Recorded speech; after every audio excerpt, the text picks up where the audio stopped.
Tere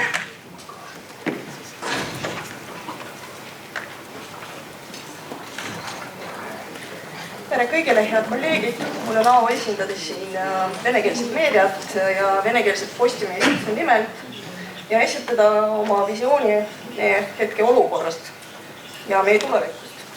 Mulle tundub, et teemapüstitus on küll suht retooriline ja loodan, et tegelikult mitte keegi siin ei kahtle selles, et venekeelne meedia on meil vajalik, kuni meil säilib venekeelne kogukond, kes tarbib uudiseid, tarbib meediat vene keeles.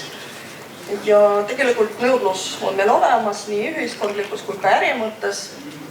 Nii et mina olen selle suhtes pigem positiivne. Aga siin on mitu huvitavat trendi.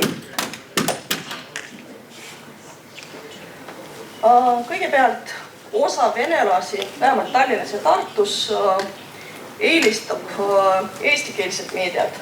See on fakt hetkel. Samas paljud uued migrandid loevad pigem vene keeles, sest eesti keel ei ole neile arusaadav.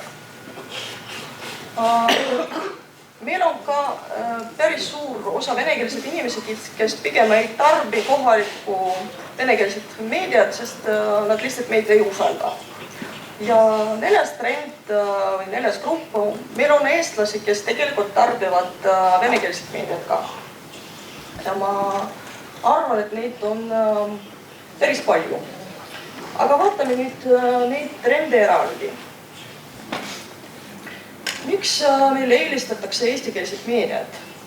Miks vene inimene peab üldse eesti keeles lugema? Miks ta teeb sellist valikut? Sest eestikeelne meedia on kohati kiirem, aga mitte alati tegelikult, kuna me tegeleme tõlgega päris palju ja oleme väga operatiivsed. Vahest meil juhtub nii, et venekeelne Postimees avaldab uudist, paneb üles natuke kiiremini, kui seda teeb isegi eestikeelne Postimees, kus pole sellist vajadust, tõlkimisvajadust. Nii et operatiivsus loeb, aga sageli venekeelne meedia on operatiivsem. Teine põhjus, miks eelistatakse eestikeelset meediat, kohalik lugude valik on seal kindlasti suurem ja see on normaalne, sest toimetuste koosseis on väga erinev ja eestikeelne toimetus on kordades suurem. Tavaliselt seal ka infograafikat rohkem. Vene toimetus on meil pahatihti sunnitud tegelema just tõlketööga ja see on päris suur probleem hetkel. Sest iseenesest see on meie töö loomulik osa, sest me peame teavitama ja teha infot vene inimesele arusaadavaks, kättesaadavaks. Teisest küljest on mõnevõrra ressursside raiskamine, sest kui sul on olemas väga hea uuriv ajakirjanik toimetuses ja sa paned ta lindi peale nii-öelda, ta tegeleb sulle väga tehnilise tööga, see ei ole ka väga okei, aga kahjuks me oleme nendes tingimustes, et meil peaaegu kõik inimesed istuvad lindi peal ja tegelevad just selle tööga. Ja see on hetkel meie suurim probleem, nagu ma olen juba öelnud, me oleme alarahastatud, oleme ülekoormatud ja meil kipuvad tekkima ka halvad harjumused, sest tegelikult see tõlgetöö on lihtsam ja sageli loetavuse mõttes efektiivsem, nii et hea ajakirjanik kipub tegelema just tõlgetööga, ta ei kirjuta ise.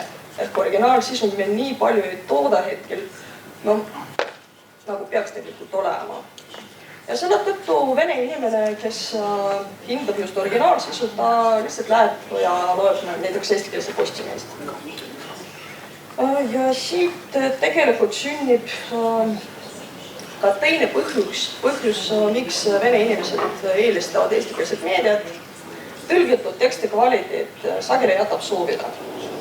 Kui sa hindad head vene keelt, sa ei hakka lugema neid tõlgitud tekste. Sest tõepoolest, kohati neid ei ole isegi väga professionaalsed. Pean seda tunnistama. Uued migrandid. Ma tahaks küll täpsemat statistikat, mis infoallikaid nad kasutavad, aga loogika järgi oleme nende jaoks peamine infokanal ja mida neid siia riigis rohkem, seda suurem on meie potentsiaalne auditoorium. See on eriti oluline Siin on eriti oluline Vene meedia vahendaja roll, sest tõlkemaht, nagu oli juba öeldud, on päris suur ja muud võimalust tutvustada Eesti elu uustulnukul nagu eriti ei ole. Võtame nüüd kolmandat gruppi, miks Vene auditoorium meid ei usalda või osa Vene auditooriumist.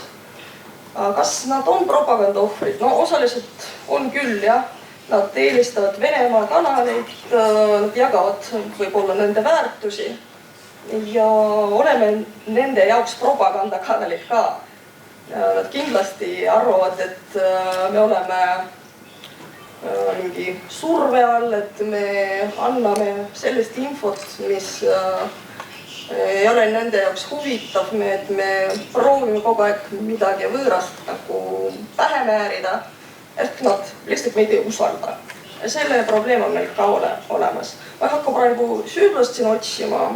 Pigem arvan, et osa neist võiks saada meie klientideks, kui me võib-olla arvestaksime nendega natukene rohkem. Ehk lugupidamist tuleks näidata. Miks eestlased tarbivad Vene meediat? No, ühest küljest on huvitav. Siin oli juba juttu Svetlana Aleksijevitšist. Ja venekeelses Postimehes intervjuu temaga oli avaldatud juba reede õhtul ehk kohe peale sündmust. Mul on väga hea meel, et see intervjuu ilmus just Postimehes. Ja muidugi, kui eestikeelne Postimees avaldab seda sama intekat juba eesti keeles, ma arvan, et nad panevad selle plussi alla. Ja siin peidub teine põhjus, miks eestlased eelistavad sageli venekeelset meediat. Peaaegu kõik parimad lood Eesti meedias on ju tasulised. Meil hetkel seda ei ole, meil on tasuta lood ehk need inimesed, kes loevad vene keeles, nad saavad ilusti tulla Postimehe leheküljele ja lugeda seda sama Aleksijevitši intervjuud seal täismahus. Praegu on see tasuta. Niisiis, kui me analüüsime, mis võiks asendada kohalikku Vene meediat, miks meid on vaja, need loomulikke konkurente on põhiliselt 3. Esimene konkurent on muidugi eestikeelne meedia, eestikeelne ajakirjandus, aga meid päästab hetkel just see, et nad on suuresti maksumüüri taga. Ja teine konkurent on muidugi maailma venekeelne meedia, kõigepealt Venemaal toodetud sisu. Ja ei tasu arvata, et tegu vaid propagandistlike ressurssidega. Tegelikult liberaalsed meediakanaleid on Venemaal hästi palju ja igasuguseid nišikanaleid, näiteks kultuurist ja spordist on ka piisavalt, et ma ei hakkaks otsima sellist infot just kohalikust Vene meediast. Need asjad meid väga hästi siin ei tööta.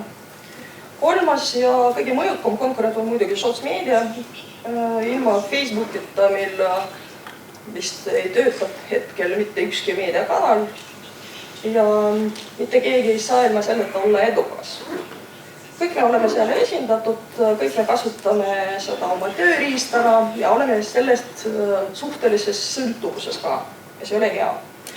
Me kõik teame, et uudised Facebookis leiavad palju kiiremini, kusjuures tavaliselt räägitakse tõepoolest, et Facebook on libauudiste täis ja konstrueerib mingit post-truth reaalsust. Aga mina ei oleks siin nii traagiline, sest tegelikult see töötab nagu taust. Me kõik saame sellest teada, millest inimesed üldse räägivad, mis neid huvitab ja nagu algmaterjal, see on ju täitsa okei. Me kõik kasutame Facebooki. Teine asi, et lihtsalt repostida sellised asjad tõepoolest ei ole väga hea ajakirjandus ja see vajab kindlasti mõtestamist. Ja muidugi, kui me räägime tulevikust ja uuest meediatarbijast, siis kui me vaatame, mida praegu lapsed teevad, nad kõik tarbivad YouTube'i. Kõik. Minu poeg istub ainult seal. Juba praegu me peame mõtlema sellele, kuidas tavameedia peab kasutama YouTube'i ja igasuguseid neid asju sotsmeedia nagu riistana. Selles mõttes venekeelne meedia ei erine küll eestikeelsest.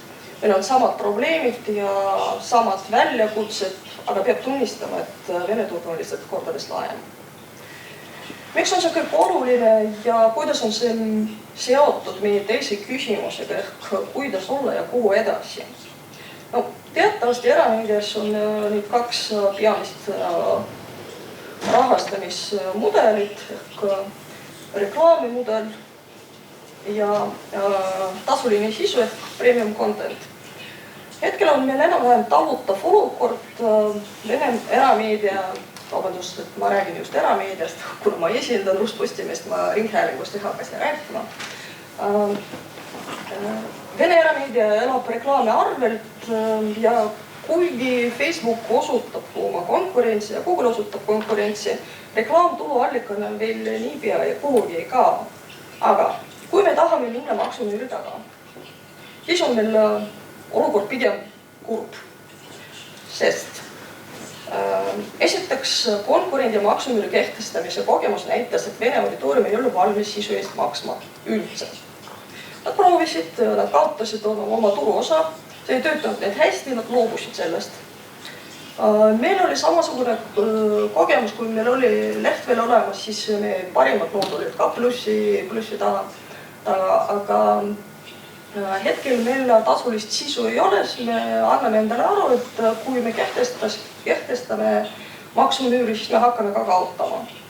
Ehk see tasulise sisu mudel hetkel ei töötaks. Miks on nii? Miks Vene lugija ei ole valmis sisu eest maksma? No muidugi see on sissetuleku tase, lihtsalt ei ole nii palju raha, et selle peale kulutada. Siis teine väga suur probleem, Vene meedia on tohutult suur ja tasuta ressursse on nii palju, et miks ma pean kohaliku tõlgitud venekeelse sisu eest maksma, kui mul on olemas terve Venemaa koos oma ressurssidega, mis on tegelikult tasuta. Ja kolmas põhjus on usaldus kohaliku Vene meedia suhtes ehk maine küsimused, mis on meie puhul väga tõsised.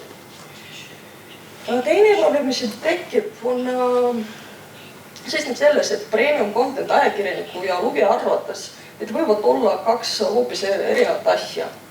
Kui me vaatame, mida lugejad tahavad ja mida nad ostavad eestikeelses osas kusjuures, no meie arvame, et Aleksejevitši interkas on suur asi, aga lugija arvab, et ta tahab horoskoopi ja ta on valmis selle eest maksma.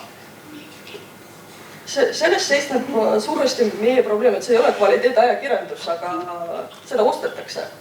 See ei ole mingi garantii, et tasuline sisu annab meile head ajakirjandust. Ei anna. Mitte alati vähemalt. Aga tuleme tagasi ajakirjanduse juurde ja oletame, et me müüme just kvaliteet ajakirjandust, mis on meil hetkel olemas Vene meedias. Siin räägiti ajakirjanduse alaliikidest. Neist hästi on Vene segmendis esindatud uudisajakirjandus ja meelelahutus. No, kuna meelelahutuse eest ma ei vastuta, ma ei hakka sellest rääkima.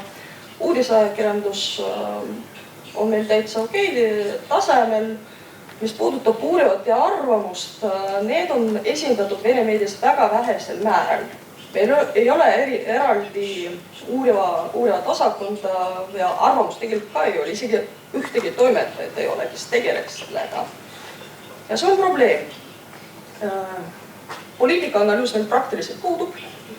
Infograafikat on vähe, kas on kvaliteet ajakirjandus? No, kohati on, aga seda on meil väga vähe, et minna veel maksumüüri taga. Kusjuures uuriva ajakirjanduse probleemi seda võimalik lahendada ja meil on isegi ajakirjanikud olemas, kes on väga hästi ettevalmistatud, kes on kaua õppinud isegi välismaal, oskavad analüüsida. Probleem on pigem selles, et see on ressurssi nõudav ajakirjandus, mis loetavuse mõttes ei ole alati efektiivne. Ja meid nagu mõõdetakse kogu aeg meie loetavuse järgi, kas meid loetakse. Ehk see on valiku koht, sa tahad kvaliteedi tõsta, võtta inimesi juurde ja hakka uurivat arendama, aga see ei garanteeri mitte mingit tulemust sulle. Kahjuks. Et praegu meil on hea uuriv, venekeelne uuriv toimetus võeta Rahvusringhäälingus. Postimees seda ei ole, Delfis ka ei ole. kahjuks olukord on selline. Vene lehtedes on küll mingi originaalsisu olemas, aga sageli see ei ole uuriv ajakirjandus, mingi sotsporno tegelikult. No, soft teemadega või korteriühistu teemadega, pensionärid, kes ei ole hästi võib-olla. Ehk need originaallood, mida loetakse palju, aga see ei ole nagu tasemel uuriv ajakirjandus tegelikult. Teine suur probleem, miks ei ole piisavalt tõsine ajakirjandus, meil on väga vähe arvamusi, oma arvamusi, ma mõtlen. Miks meil arvamusi on nii vähe? Suuresti siin on probleemiks ressursside puudus. See ei ole juhuslik, see ei ole väga lahendatav lähitulevikus ja teiseks suureks probleemiks on meil siin enesetsensuur muidugi. No, analüütika üldiselt nõuab iseseisvat mõtlemist ja julgust ühest küljest ja teisest küljest see eeldab ka informeeritust. Hetkel on olukord selline, et need vene tegijad, kes on informeeritud, nad ei ole enam ajakirjanduses. Ja need, kes on tegutsevad ajakirjanikud, nad ei kipu eriti oma arvamust avaldama. Meil sageli olukord on selline, et räägitakse juttu toimetuses, ma ütlen, kirjuta sellest arvamus. Pigem ei, ma ei taha. Ja kogu jutt. Ma arvan, et siin tegu on ka enesetsensuuriga, sest vahest avaldada oma arvamust, see võib olla riskantne, me kõik sellest nagu oleme teadlikud. Mingil määral on meil analüütika esindatud stuudiointervjuudes, aga see ei ole päris see žanr. See on suur probleem, mis seisneb ka selles, et näiteks potentsiaalsed kaasautorid ei taha meiega koostööd teha, sest nad ei taha, austatud kirjanik ei taha lihtsalt ilutseda kuskil horoskoopi ja trussikude vahel, meil on kõik uudised nii segamini online'is, et isegi kui on olemas head potentsiaalsed kaasautorid, nad ei taha seal esineda. Ja see on ka suur probleem. On muidugi honoraride värk, see ka on meil olemas. Veel üks probleem, mis jäi siin mainimata, et Vene auditoorium tegelikult ei tunne erilist huvi Eesti poliitika vastu. Kui me vaatame, mida meil loetakse, siis poliitika uudiselt, väga oleneb konkreetsest teemast. Näiteks pensionireformist vist loetakse, aga metsaraes ei ole mitte kuidagi peaaegu meil esindatud. Mitte keegi ei taha sellest lugeda. Ja sellest tekibki selline olukord, et kui lugija seda ei taha, siis ajakirjanik sellest ei kirjuta. Mõned fragmendid on vist meile avaldatud, aga terve arutelu ei ole esindatud ja see on probleem. Et me mõnevõrra kajastame seda, mida tahab lugeda. Vist ei peaks olema nii. Veel üks probleem, mis tekib meil arvamustega. Me kõik tunneme, et meil on teatud väsimus konkreetsete teemade suhtes. Näiteks on ju arusaadav, et Vene auditoorium peab kirjutama ka vene probleemidest. Kodukondsus, vene kool, vene keel ja nii edasi. Tegelikult igal autoril, kes tegutseb kohalikus ajakirjandus näiteks 10 aastat, tekib selline tunne, et ma olen sellest juba 1000 korda kirjutanud, olen väsinud, mitte miski ei muutu või kui muutub, siis väga vähesel määral, et pole mõtet sellest enam kirjutada, kõik on väsinud, lugejad on väsinud, autorid on väsinud. Ärme sellest enam üldse kirjuta. Ja auditoorium mõnevõrra tunneb seda ka, et võib-olla teemad, mis on siiamaani neile tähtsad, ei kajastata Eesti venekeelses meedias ja siit tekib ka selline umbusaldus meie suhtes. Võib-olla, ma ei ole selles päris kindel. Meil on ka teisi muresid, mis vajavad lahendust, ehk sisuturunduse kollase ajakirjanduse tung. Aga ma arvan, et see probleem ei ole meie jaoks väga spetsiifiline. Eestikeelses meedias selliseid asju on ka päris palju. Ja kujutage ette, et kui toimetuses on väga vähe inimesi, näiteks meie toimetus töötab praegu 12 inimest, sealhulgas mina, keeletoimetaja, üks Ida-Viru reporter, üks koduportaali toimetaja, üks spordireporter.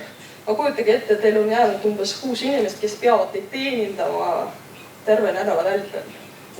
Ja nad kogu aeg tõlgivad meil. Mis originaalsisust me räägime ja kas me võime neid süüdistada sellest, et töötades selles tempos nad võtavadki oma postkassis mingi sisuturunduse lugu ja postitavad seda uudisena. See juhtub kahjuks meil ka ja see ei ole väga kvaliteet ajakirjandust, aga isegi kui me räägime toimetuses sellest, et selliseid asju me ei peaks tegema, siis me pärast leiame sedasama uudist näiteks konkurendilt. Näeme, kuidas see seal töötab, et see toob lihtsalt klikke. Ma ei saa süüdistada oma toimetajaid selles, et nad võtab seda uudist ja mis ei ole tegelikult uudist ja paneb seda üles. Kahjuks olukord on selline. Kollasest ajakirjandusest ma pigem ei räägi, see on üleüldine probleem. Arengusuunad ehk kuhu minna. Ma väga tahaks, et meil oleks hea uuriv ajakirjandus. Aga selleks meil on vaja lihtsalt tõlke. Kui mul oleks toimetus veel paar tõlke, siis ma oleks pannud häid ajakirjanikke töötama just uurivas ajakirjanduses. See on jälle ressursside küsimus. Arvamuse mitmekesistamine, see hakkab toimuma alles siis, kui meil on kollased ja tõsised uudised ei ole enam nii segamine. Sest kui autor tahab tulla kuhugi, ta tahab tulla toimetusse, mis on väärikas. Veel üks arengusuund, kuhu tuleks tegelikult minna, on multimeedia lugude rikastamine. Ja see on üleüldine probleem ka, aga Eesti meedias ei ole veel niivõrd arenenud, nagu see lääne meedias on. Ja ma loodan, et me kunagi leiame ka inimese, kes hakkab ka vene pooles sellega tegelema. Praegu kõik need toimetajad, ajakirjanikud, nad peavad mitte ainult tõlkima ja kirjutama, nad tegelevad ka SMM-iga näiteks. Ja see ei ole üldse ajakirjanduslik töö. Ja päris suur töö, iga poole tunni tagant sa postitad midagi Facebooki. Inimene, kes istub lindi peal, ta tegeleb ka sellega. Kujutage ette, mis koormus tal on. Ja podcastide ja videod muidugi ka, kuna tarbimisviisid muutuvad ja üsna kiiresti peame olema lihtsalt selleks valmis. Tuleb uus lugija küll, kes hakkab tarbima infot teistmoodi.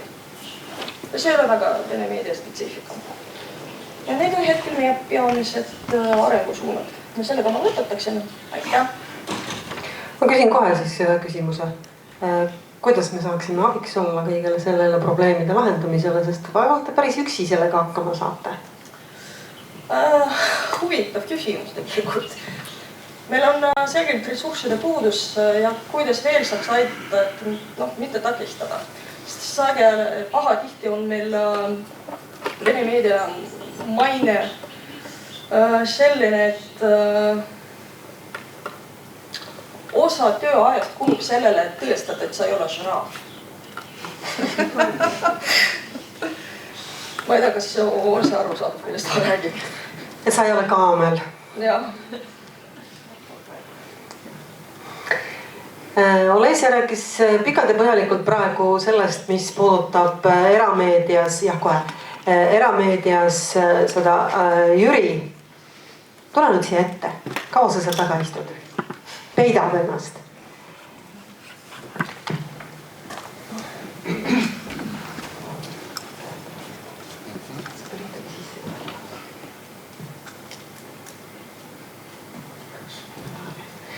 Nii. Äkki saaks mõne kommentaari kõigepealt, sest et sinu käte alt tuleb ja suu kaudu ja kõrvade kaudu liigub see venekeelne ajakirjandus, mis on mõnevõrra paremas seisus. Ehk et me räägime nüüd Rahvusringhäälingu venekeelsest meediast. Ma ei tea, Olesja jutu järgi on. Telepilt ja raadio on olemas, aga ma kuulasin Olesjat, mul tuli meelde see üks kolleeg, kes töötas venekeelses Delfis ja ta on tegelikult oma spetsiifikalt kolumnist, on arvaja. Ja ta kirjutas Delfisse väga pikki arvamuslugusid, arvas poliitikast, arvas majandusest ja keegi ei lugenud.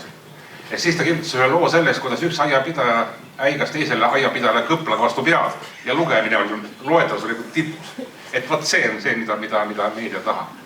See on nagu selline kommentaar tulist meelde, aga vene koolist mul on mulje, et me vene kooli teema, meie ka venekeelse meediana, ma olen töötanud venekeelses meedias pikalt, oleme natukene üle ekspluateerinud, et see on see, et kui toimetusel pole nagu millestki lugu teha, siis teeme venekeelsest koolist, et siis loetavus tuleb. Ja tegime ja siis lõpuks, kui tehti Narvas arvamusfestivali ja siis oodati jälle, et räägime venekeelsest koolist ja kohale nagu inimesi ei tulnudki, et kõik olid väsinud sellest venekeelsest koolist. Et oli üldse õieti, et midagi nagu ei muutu, teema venekeelne kool kestab ja kestab. Ja lõpuks siis kõik väsivad, kaasa arvatud lapsed ja koolid ja nii edasi. Et paar märget lihtsalt. Mida sa küsisid, vabanda? Ega ma täpselt ma küsisingi kommentaari, seda mida me saime. Ma tean, et Jüri Jääsalul on küsimus, enne kui ma ise edasi lähen, siis küsiks äkki tema. Küsimus on selline proua Lagašinale. Kas ka teie olete märganud, et meil on praegu nii valitsuses kui ka Tallinna linnavalitsuses inimesi, kes ühtesid ja samu asju seletavad eestikeelsele auditooriumile ühtemoodi ja venekeelsele auditooriumile teistmoodi. Kui soovite konkreetset näidet minu väite tõestuseks, palun kas või läheneb 9. mai 75. Olete te seda märganud ja kuidas te taolisse laveerimisse suhtute? Mulle sellised asjad ei meeldi ja meenutuseks paar aastat tagasi ise avaldasin arvamuse Mart Helme esinemise kohta, kuid ta andis Rus Postimehele stuudiointervjuus, olles kusjuures eestikeelse Postimehe auditooriumis, ta hakkas seal rääkima venelastest ja ukrainlastest, kusjuures Vene auditooriumile ta rääkis ühte asja ja samal ajal eestikeelses meedias olid esindatud hoopis teised tema seisukohad. Muidugi mulle see ei meeldinud. Aga poliitikas selge, kui poliitik räägib ühele valijale ühte juttu ja samas teisest kõrvaldavast teisele valijale teist juttu 9. maist on nagu muidugi taunitav, aga sa ise ütlesid ju, et Vene meedial on puudu sellest lugupidamisest. Aga siis lugupidamine lugeja vastu või lugeja lugupidamine toimetuse vastu, mis mõttes? See on vastastikune. Et kui lugeja ootaks oma hinnangutele tuge, just mis puudutab 9. maid, ja kui ta seda ei saa, siis ta ei pea lugu toimetusest. Ja see on kaks suur vastuol alati venekeelse toimetuse ja venekeelse lugeja vahel. Et sul on osa toimetajatest, kes ütleb, et 9. mai on püha, ja siis tema suhtleb kuulajate lugejatega ja mina hoian siis kõrvale või kuidagi niimoodi. See on raske teema, sellest on mõnikord raske üle saada. Toomas Salatalu. Aitäh. Ma küsiks natukene see konkreetsema küsimuse. Tähendab, Eesti vene ajakirjanduses torkab silmaga see, et teil on ilmunud mõned tipptöötajad, ütleme, kes on Venemaa kodanikud ja käivad isegi Ameerikast, nagu ma aru saan, siin saateid juhtimas ja nii edasi. Ja küsimus oleks siis säärane, et kas ka näiteks Lätis ja Leedus on asju niimoodi lahendatud ja milline on siis ikkagi vaatajate reageering? Kas nad kiidavad seda heaks ja kui palju on neid, kes seda heaks ei kiida, sest põhimõtteliselt te võtate ju nende määramistega ära kohalikel venelastel võimaluse, eks ole, tõusta juhtivatele kohtadele, kaasa arvatud saatejuhid. Olete selle, nagu öeldakse, tagasisidet uurinud ja oskate sellele vastata? Aitäh. Läti ja Leedu kohta võiks muidugi Läti ja Leedu esindajatelt küsida, kes meil ka siin kohal on. See oli see, selge, ma sain aru, millest jutt on. Teate, ma käin ETV Plussis kord nädalas saatejuhina. Mina neid asju, kuidas keegi tööle võetakse, ma ei tea. Aga meie tiimis on üks poiss, Jevgeni Zavatski, kes ma sain ma sain üllatusena teada, et ta tuli Venemaalt Eestisse. Tal tegelikult, ma ei ütleks, et tal oleks mingi vahe nende inimestega, kes on siin sündinud ja siin töötanud televisioonis. Sama taust, intelligents, taju, aga ma ei tea, kes ta on. Aga mind see ei huvitele tegelikult, kas ta on Venemaa kodanik. Ta teeb hästi oma tööd. On tööluba olemas? Jah, tal on vist tööluba olemas, ma eeldan seda.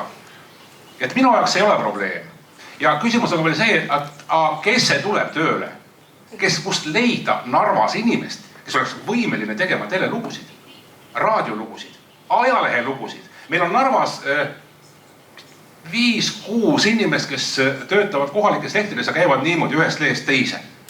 Et hiljuti oli üks lugu, et kui Postimehest pidi üks inimene ära minema, teine oli juba asemele valitud ja tolle asemele veel üks asemele valitud ja siis esimene ei läinud ja tekkis selline stopp.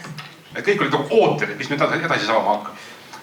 Totaalne kaadripuudus. Inimesed elavad, on töötanud meedias väga pikalt, aga nad on nagu, nende kogemus on eelmisest sajandist ja nad on vanad ja väsinud. Ja uusi ei ole. Et mis teha? Kas võtta tänavalt? Oleme teinud. Tulemus on, ütleme, mõnikord väga hea, mõnikord ei kõlba kassi saab allagi. Ja Venemaalt. Ja praegu on meil selles reporteri tiimis saates on siis uudistetoimetaja on siis Venemaalt ja reporter on kohalik. Noortoimetus teevad vigu, õpivad kõike nullist, aga saavad hakkama. Ja ega meil teisi valikuid ei ole. Meil inimesed töötavad ennast halliks, aga et küsimus, et kui näiteks Jevgeni haigeks jääb või see tütarlaps, kes teeb reporterit haigeks jääb, kes asemele tuleb? Ei ole. Nii et tulgu aga, et kuni omad peale kasvavad ja siis tekib küsimus, et keda eelistada, kas Venemaa inimest või kohalikku inimest.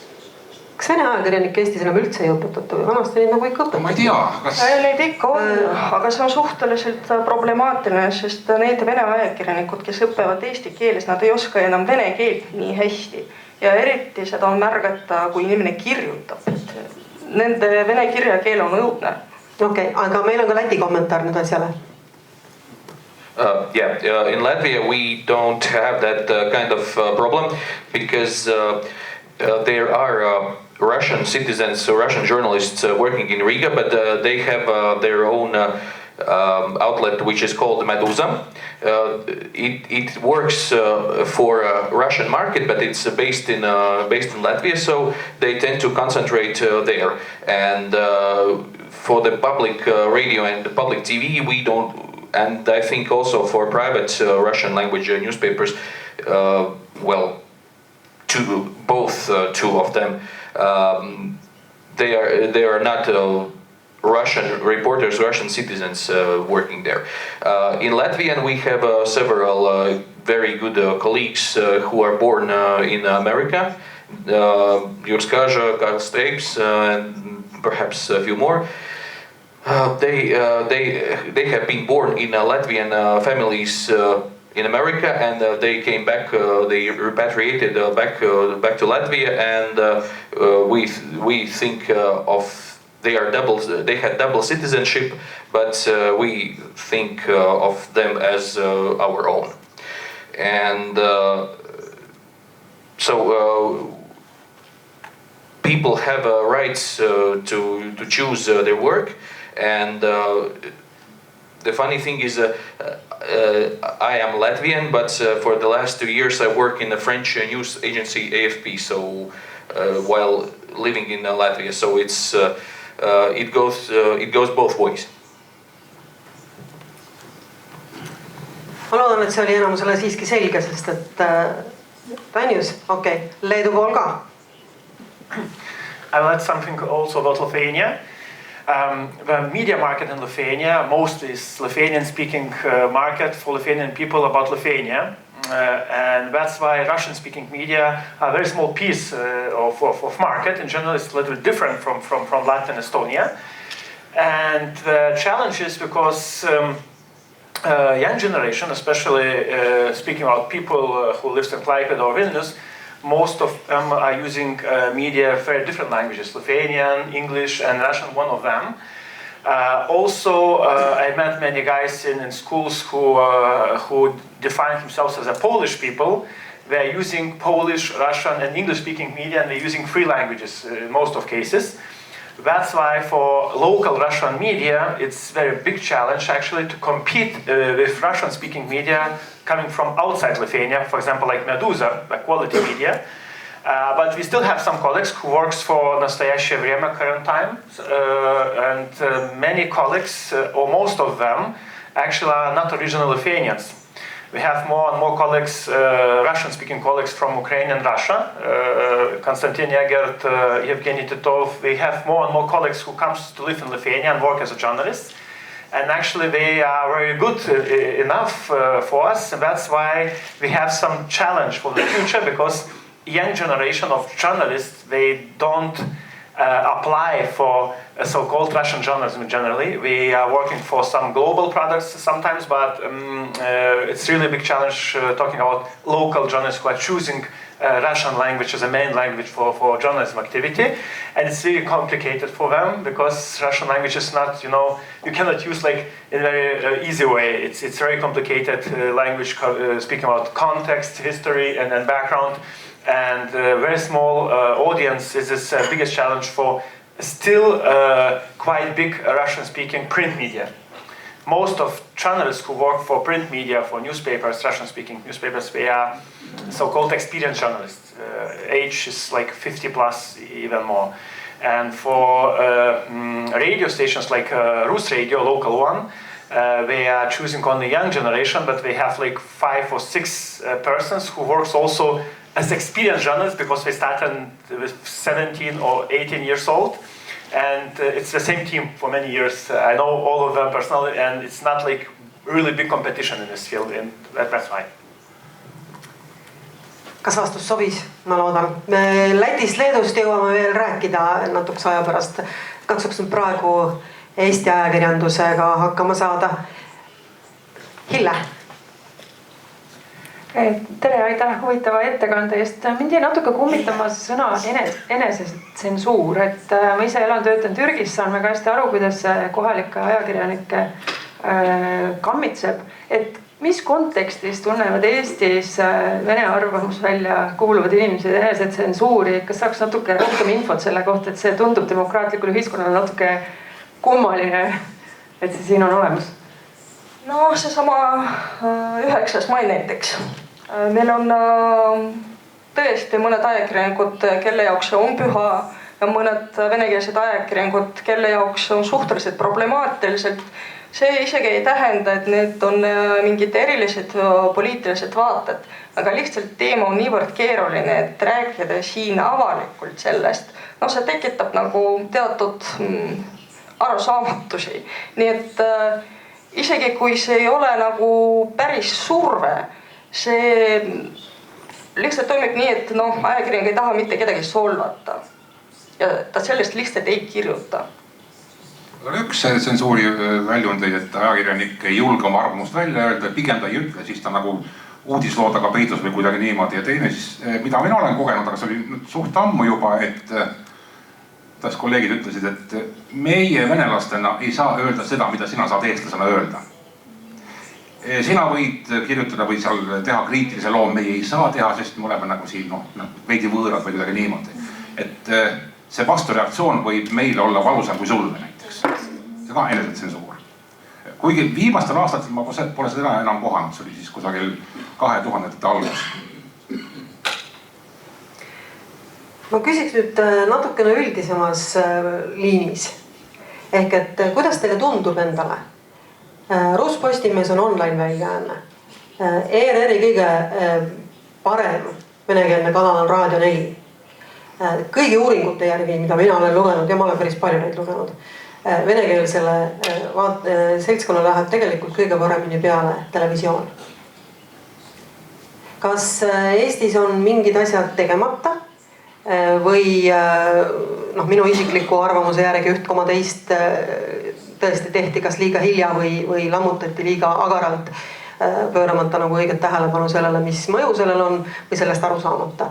Aga minu arvamus ei pruugi õige olla. Tegelikult see sõltub suuresti põlvkonnast, sest vanem põlvkond eelistab tõepoolest televisiooni ja selles mõttes ETV+ pole sugugi halb. sest selle programm on väga hästi koostatud, seal on päris toredad filmid ja need originaalsaated pole sugugi halvad ka, minu ema näiteks vaatab hetkel.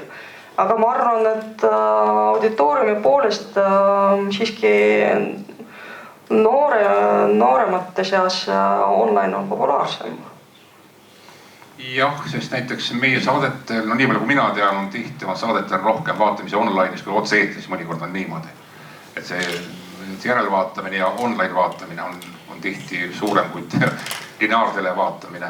Aga see, et hiljavõitu tehti küll, jah, see on väga pikk vaidlus, kas tasub või tasub. Üks tuttav, mis need inimesed on, kes töötab teisel pool seda rinnet. Avalikud suhted, üks avalike suhete inimene rääkis mulle kuidagi, kuidas tema endises töökohas tehti venekeelset kommunikatsiooni. See on umbes nii, et riigiasutus tegeleb sisejulgeolekuga, probleemid. Venelastel probleeme rohkem. Kas me teeme venekeelse kommunikatsiooni või me ootame, millal venelased õppivad ära eesti keele ja hakkavad tarbima eestikeelset kommunikatsiooni? Ei tööta. Tegime venekeelse, asi toimis, probleemi tekkis vähem, vahetus juhtkond, tulid uue tasemele. Aga milleks me teeme venelastele eraldi kommunikatsiooni? Las õpivad eesti keele ära, korjati maha. Asi läks probleemiks. Mis me teeme? Teeme venekeelse kommunikatsiooni. Ja umbes sama oli telega ka. Aastast aastasse vaidlused, et kas me teeme nii või teeme naa. Lõpuks tehti, aga 10 aastat vähemalt jäidi hiljaks sellega ETV Plussile. Ene. Mina olen Ene Pajula, et ma saan aru, et see on $1 000 küsimus, kuidas nende vene inimesteni jõuda nüüd ja kuidas siis ära seletada selle meie ajaloolise narratiivi, eks ole, sest et see on meil ikka väga niisugune vastandlik. Aga teiselt poolt mulle tundub, et lihtsalt aeg nagu parandab kõik haavad. Sest et mina elan Haapsalus, meil ei ole, ma ei mäleta, et meil seal üldse oleks olnud nii väga mingit niisugust rahvuslikku konflikti, kuigi see oli ju tohutu sõjaväelinn, eks ole. Seal oli vene keskkool oli üle 1000 õpilase jumalhoidkust, eks ole ju. Aga praegu, ma ei mäleta, 10 aastat võib-olla ei ole, aga umbes nii on meil juba venekeelne lasteaed kinni, eks ole ju. Kõik panevad oma lapsed Eesti lasteaeda. Möödunud kevadel lõpetasid viimased vene põhikoolis, eks ole ju. Meil on seal järjest juba aastaid tagasi, ma mäletan, ma tegin mingeid, tõlkisin dokumente, et keskkooli õpilased taotlesid Eesti kodakondsust niimoodi, et ma sain aru, vanemad neid dokumente tõid, vanemad eesti keelt suurt ei osanud, aga lapsed lõpetasid juba Eesti gümnaasiumi medaliga ja mis tähendab, kirjad pidi ka väga hea olema, eks. Et kas see asi lihtsalt, ma ei tea, ei lähe normaalselt, natuke ka on vaja lihtsalt kannatust, et äkki me sabimegi lõpuks hästi kokku, sest et vahepeal siin oli kangesti, aastaid tagasi võib-olla isegi juba oli küsimus, et kui meil peaks siin omavahel, võib-olla see pärast seda 2007. aasta seda mäsu, et kui me peaksime omavahel kuidagi väga liidu minema, et siis kes kuhu siis püssi keerab, eks ole ju. Ja mina siis küsisin ühe kohaliku venelase käest, venemeeste rahvas, 50-ndates äkki, et kuhu ta siis selle püssi keerab. Ta ütles, et aga mina sihin püssin ka seda, kes minu lapsi ähvardab. Vahel pole mis rahvuses. Nii et ma ei oska öelda, et kui traagiliselt me peaks seda suhet võtma või kas võib juhtuda, et me tõesti hakkaksime juba sihtima teineteist. Ma olen teinud Narvas tänavaküsitlust teemal, et kui järsku tungitakse Eestile kallale, näidates nii dramaatiliselt käega sinna jõe poole, mida te siis teeksite, et kus poolel te võitleksite? Täpselt 3. Meesterahvad kõik. Võitleksin Vene poolel, võitleksin Eesti poolel, jookseksin metsa ja vaataksin, kes võidab. Võib nii ka. Ega me vist päris tegelikult nii ka võtta ei saa, et ootame, kuni see põlvkond ära sureb ja küll nad siis kõik taltuvad. mis tähendab ikkagi minu jaoks seda, et venekeelset ajakirjandust Eestis on vaja. Kas venekeelne ajakirjandus aga oma nendest põhiprintsiipides kultuuriliselt erineb sellest, mida eesti keeles tehakse? Või on meil kõigil tegelikult ühed ja samad printsiibid? Ikka samad printsiibid, ikka samad põhimõtted, me ei erine selles mõttes mitte kuidagi. See on normaalne professionaalne ajakirjandus. Ainult võib-olla natukene emotsioonides? Mine ei näe seda. Nooruses noored kipuvad väga minema emotsionaalseks ja tahavad sõdida õigluse nimel. Ja me oleme saanud juba ühe... See ei ole venekeelse ajakirjanduse eripära. Ei ole saanud, see on noorte inimeste eripära. Noored tulised inimesed, me oleme saanud juba ühe pressinõukogu lahendi selle kohta. Nad natuke pingutasid üle selle sõdimisega. Aga see on kasvav toimetus. Nad peavad selle ka üle elama. Ja lõpuks peavad nad oma vigu ka tunnistama ja nad tunnistasid, ma saan aru. No, ka see on, nagu ma eelnevalt üritasin siin kokku panna üks osa sellest, mis ajakirjandust eristab nagu tavapärasest meediast. Aga venekeelses infoväljas, venekeelses meediaväljas, kui suurt rolli ja kui ohtlikku rolli mängivad need samad ajakirjanduslaadsed tooted. Mõnes mõttes on nad ju, ma ei tea, neid on rohkem, sest neid on üleilmselt. Eestikeelseid teatavasti üleilmselt siiski ei ole. Kuidas nende vastu nagu on võimalik midagi teha ajakirjandusel, kuidagi selle vastu seista, inimesi harida? On see üldse kuidagi võimalik või tuleb sellega lihtsalt leppida? No, kui te peate silmas Sputnikut näiteks, sellel oli ju hästi marginaalne auditoorium. Kui vaadata Geeniuse numbreid, siis nad ei olnud eriti populaarsed ja me kindlasti ei hakka sellega nagu võitlema.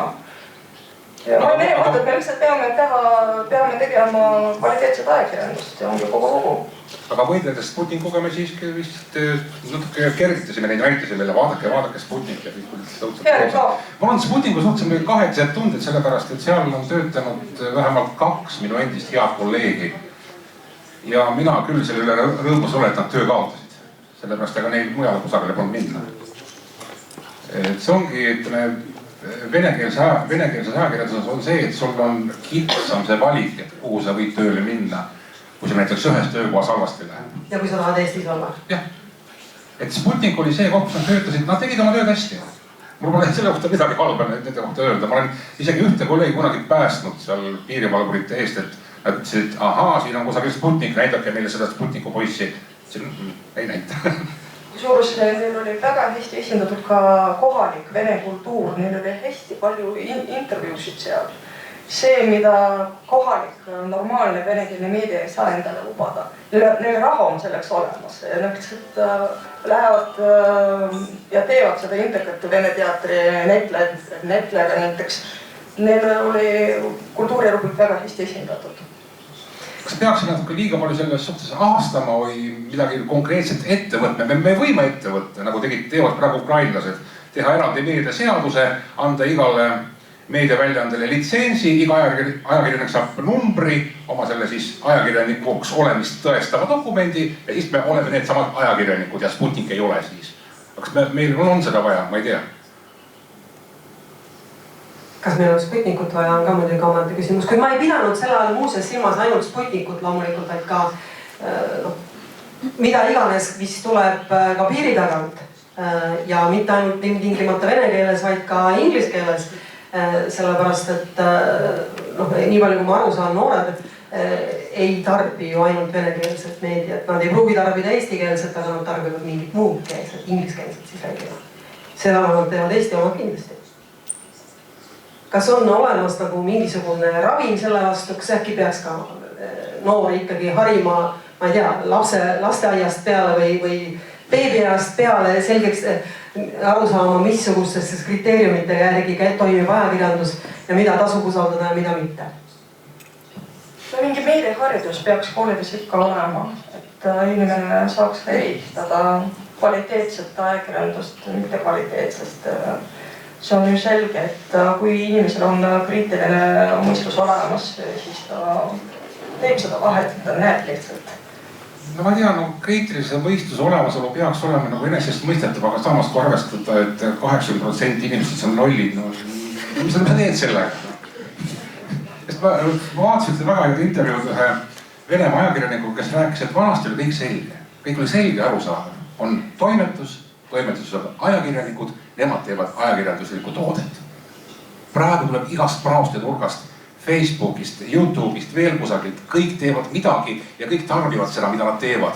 See on nagu kunstis praegu kindlasti, et mis on kunst? Hea küsimus. Kunst on see, mida inimene on nõus tarbima või raha eest ostma. Mis on ajakirjandus? See, mida nad tarbivad. Võta vanad lehed ja sa näed, et ka seal olid avaldatud mingisugused kuulujutud, see, millest täna räägiti. Nii et selles mõttes me erime lihtsalt info leviku kiirus muutus. Jah, et internetiga on see kõik muutunud ja ma saan aru, et me oleme vist natukene segaduses, et kas me olemegi nüüd, et kuidas nüüd tõestada maailmale, et me oleme need tõelised ajakirjanikud. Et järsku, et kuidas seda teha või kas peame tõesti endale mingid märgid rinda saama või? Ma ei tea, võib-olla teha lihtsalt oma tööd hästi ja siis vaadata, mis seda edasi saab. Teha oma tööd hästi, teha sellest ka piisavalt kisa, et me teeme seda hästi. No kes siis koera sama kergitab kui mitte ise, jah? See on reklaam, ütleme niimoodi. Selle jaoks kasutades siis kõikvõimalikke sotsiaalmeedia vahendeid, aga ajakirjandust teha siiski ajakirjandusplatvormidel. No, ei olegi tea tegelikult, sest ma vaatasin praegu, Venemaal on väga palju YouTube'i ajakirjandust. Suures väga professionaalsed ajakirjandust. Jah, väga professionaalsed. Nad kasutavad platvormina YouTube'i, aga see, mis nad teevad, on ajakirjandus. Suure tähega. Kas neil on toimetus? Jah, neil on toimetus. Ja nende toimetuse nimi ongi toimetus näiteks. Aga neil ei ole mingit töötõendeid või ajakirjanike liidu sealt pabereid või midagi sellist. Lihtsalt teevad hästi oma tööd. Jaa, ei, ma ei ole seda meelt, et tehniline platvorm on see, mis otseselt määratleb, kes on ajakirjanik. Küll aga mitmed muud kriteeriumid seal faktide ja ka toimetuse töötajatena avalik olemine. Ehk siis selles mõttes etteastumine ja tunnistamine, et mina teen seda ja niisugusel moel. Ja see on väga üks enesetsensuuri väljendid, kui sa kardad välja astuda ja öelda, et mina teen seda nagu praegu. Ma olen seda ka näinud, et ma parem kirjutaks pseudonüümiga kusagil mingis ajalehte, kui lihtsalt tulla kaamerat ja öelda, et mina teen seda lugu. Aga mis pärast saab? Milliseid kommentaare ma pärast pean enda kohta lugema?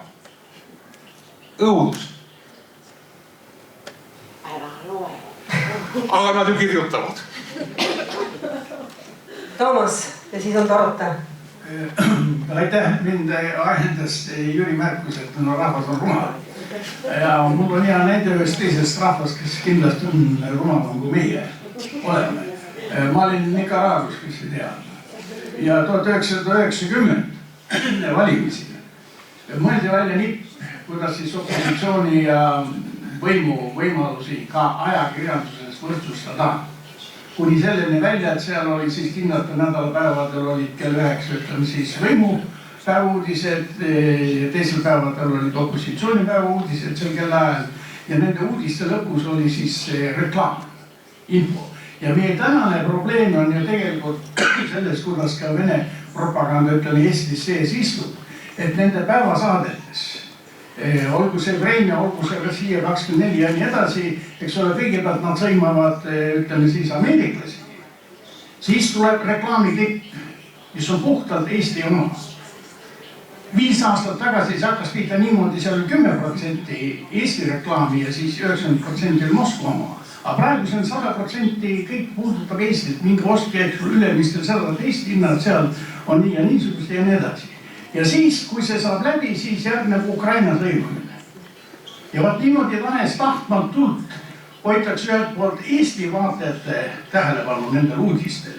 Ja teiselt poolt tehakse oma töö, tähendab siis ütleme ka Eesti ja muu maailma vastane töö suhtumine Ameerikasse ja Ukrainasse mängitakse väga osalt välja. Ja veel kordan, et tollal Nicaraguas võeti vastu seadus, mille alusel reklaam oli paigutatud kindlasse kohta. Ja ka minu arvates on praegu Eesti võimudel ja see on ka rahvusvahelise ajakirjandusföderatsiooni ülesanne. Saavutada kas või niisugune asi, et reklaam oleks päeva uudistes, mitte poliitiliste sündmuste keskel, vaid selle lõpus. vot siis me suudame kuidagi seda probleemi hakata lahendama, aga praegu lihtsalt väga mugav võimalus köita vaataja tähelepanu ja samas lahendada ära ka propagandistlikud ülesanded. Ja muide see seadus Nicaraguas tehti Ameerika ja Euroopa riikide ajakirjandusteoreetikute ja õppejõudude poolt. Kõik. Dorota või on enne kommentaar? Dorota. I have a question because I'm from Poland. My name is Dorota Zielińska. We don't have Russian-speaking media in Poland, while we have Russian media speaking in Polish. My question is about the sense of your job, because I really cannot understand what is the sense to make a translation. You are saying that your audience is not trusting you and it's not appreciating you, and at the same time, you are saying that what you are doing is basically translation. It's so surprising. That's why this question. The second is about Sputnik. Because in Poland, the information about closing Sputnik was perceived as a very courage and good, positive news. You are saying that it's a quite good medium which is closed, apparently, and the journalists lost their job, if I understood correctly. Or I misunderstood. Kes tõlgiks mulle palun, olge nii head. Yeah, so that would be the second question. Why your opinion about Sputnik is positive? Wow, my opinion about Sputnik is not positive at all. We have a few discussions. Okei. No tegelikult ma ei tea, mis keeles mul on mugav rääkida. Okei, räägin siis eesti keeles. Ma ei ole kindel, et ma õigesti aru sain, ma ka pole öelnud, et Sputnik on hea värk. Tegelikult me oleme vaelnud kohaliku Sputniku peatoimetajaga paar korda ka avalikus ringhäälingu eetris.